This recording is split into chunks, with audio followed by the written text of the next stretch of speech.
Garry Ward began, another guy who rocks a hat. Yes. Very well. Garry Ward began writing poetry in high school, and his only book, Watching the Sun Rise and Other Poems, was largely written in Saskatoon during his time with a band in the 70s called Screaming Lord Ward and the Whatnot. Do you have a CD? After working before 8 tracks.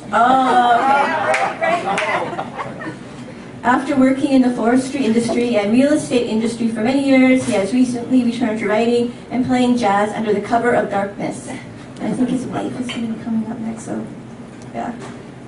I think this is the first time we've had a husband and wife in the book, right? I think so? Yeah. Anyway, I digress. Garry Ward, please come up.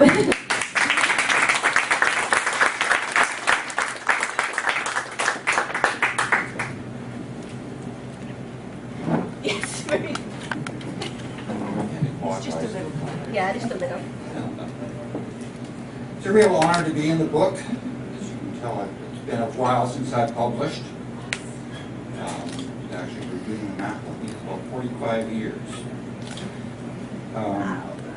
This piece that I'm going to read for you is one that I wrote specifically for when Candace put out the call. So it was only performed once, and there was mainly a trial run at that point. If you told me a story about a boy,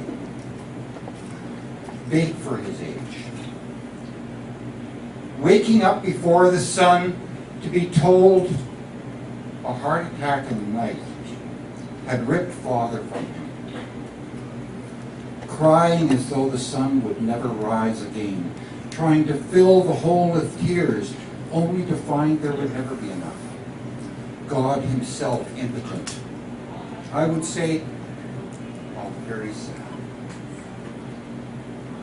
If you told me a story about an older boy, big for his age, lying in his bed night after night, waiting for sleep, he imagined all the things he would need to go off alone, live in the bush so as not to be a burden.